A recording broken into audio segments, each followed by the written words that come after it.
الأكيد أنه أركان المنظومة والموجودين على رأس السلطات الدستورية حاسين أنه الخناق عم بضيق عليهم، فاستشرسوا بالدفاع عن نفسهم وعن شركائهم رياض سلامة وبعض المصارف. وصلت معهم يطلبوا من الأجهزة الأمنية ما تنفذ أوامر للسلطة القضائية. أمة الإفلاس الأخلاقي والوقاحة السياسية أنه رئيس حكومة يكتب لوزير داخلية يطلب منه هالشي علنا، وأنه الوزير القاضي ينفذ كأنه مأمور.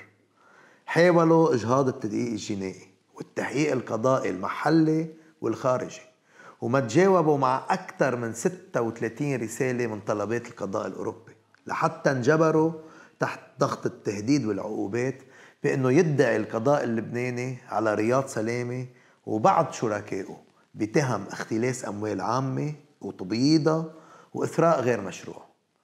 ولكن هل ادعى القضاء على كل مين ذكرون التحقيق؟ لا. ليه؟ لأن بعضهم مسؤولين سياسيين كبار.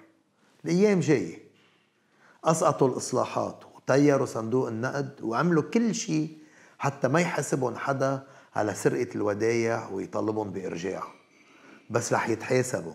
ونحن رح نتابع الأسبوع المقبل بالمجلس النيابي قانون استعادة الأموال المحولة للخارج لنشوف مين من النواب ما رح يمشي فيه. الودايع المنهوبة ملك الشعب اللبناني، مش ملك التيار الوطني الحر. نحن عم ندافع عن حقوق الناس كلهم ومش حقوقنا وحدنا.